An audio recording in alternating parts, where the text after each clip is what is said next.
As we've been hearing, France's pension reforms turned violent on Thursday as protesters clashed with the police right across the country. The chaos engulfing France is garnering a lot of attention in the international press.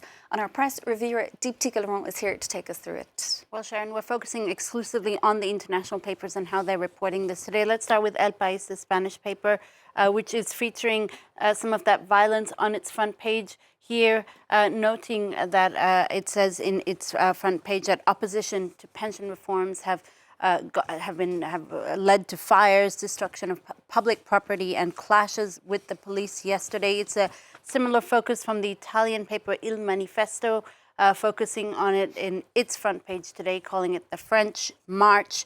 The paper quoting Emmanuel Macron as saying earlier this week that French citizens need to face reality, that the reforms are necessary. But the paper says this is the reality in France. Demonstrations across the country, schools closed, roads blocked, transport disrupted as a result of those reforms. It's not just on the front pages, is it, Deepti? Lots also being written in the editorials of those newspapers as well. That's right. Lots of interesting editorials today. This is from Le Devoir, which is a Québécois paper from Canada. And in its editorial today, the editor says the crisis in France raises an important question about democratic dialogue between governments and their citizens. If there is a right to protest, where is the French people's right to be heard, to be listened to?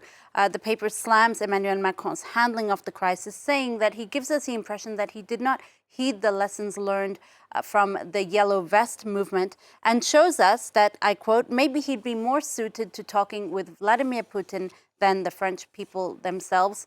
There's also an editorial from the Belgian paper La Libre, whose headline says it all. Macron really true only to himself, it says.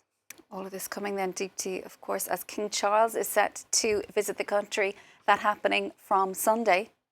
Obviously, lots of concern, Sharon, about the security of his visit and how authorities will be able to ensure his safety and while managing, of course, an opulent welcome for the King of England, which would be very fitting, but not very adapted to the situation in France right now at a time where where these pension reforms really belie these tensions over social divides and growing poverty. The Times of London, quoting an MP from Emmanuel Macron's party, is saying that the timing is very inopportune, notably the symbolism of such a visit. Some unionists have promised to greet King Charles with a good old French strike when he arrives on Sunday, and his visit of Bordeaux by tram has already been compromised, with tram drivers saying they will walk off the job and not enable him to visit the city. Sharon. No plans to roll out the red carpet there. So taking us to India next, Deepti, in the hunt for a hardline Sikh leader from the state of Punjab, it's continuing now for nearly a week. Tell us about that.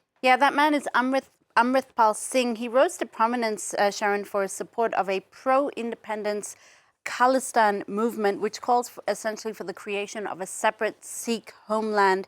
He's described as a self-styled preacher who came into the spotlight a year ago. He took over the separatist organization called Waris Punjab Day after the death of its founder in a car accident. Now, Amritpal Singh has really garnered a lot of attention because of his campaigning for Sikh rights. He's condemned rising Hindu nationalist sentiments in the country. Some of his supporters stormed a local police station last month as well. He's been on the run for about 6 days now, and Indian authorities are struggling to find out where exactly he is right now. The reason they are so worried about this individual and about this movement as well is twofold. Firstly, it has echoes of Hindu-Sikh tensions in the 1980s. Secondly, there are concerns about support for the Khalistan movement among the Sikh diaspora last week overseas, and this was the focus of some diplomatic tensions last weekend when Khalistani supporters tore down the Indian flag at the embassy in London. Indian officials were furious over what they perceived as a lack of security on the part of British authorities for their premises. And then in a passive-aggressive diplomatic move, the security barricades outside the British embassy in Delhi were removed.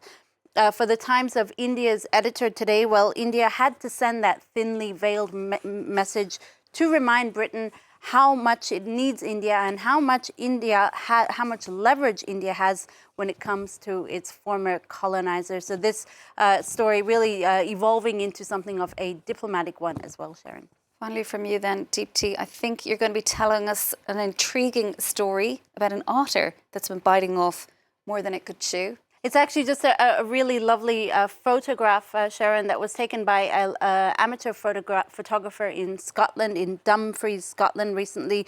This otter, you see, managed to grab 2 river lampreys, which are sort of eel-like fish, in its mouth and hold them there as it took that meal onto dry land to eat. It's a beautiful picture, one very telling of nature, sometimes the cruelty of nature as well. Otters actually feed on frogs, small birds, eggs, and small mammals. This, though, does look quite the feast for this otter and probably its family as well. Looks rather terrifying, Deepti, in close up there, but stunning. Thank you for that, Deepti. That is our press reviewer, Deeptika Laurent.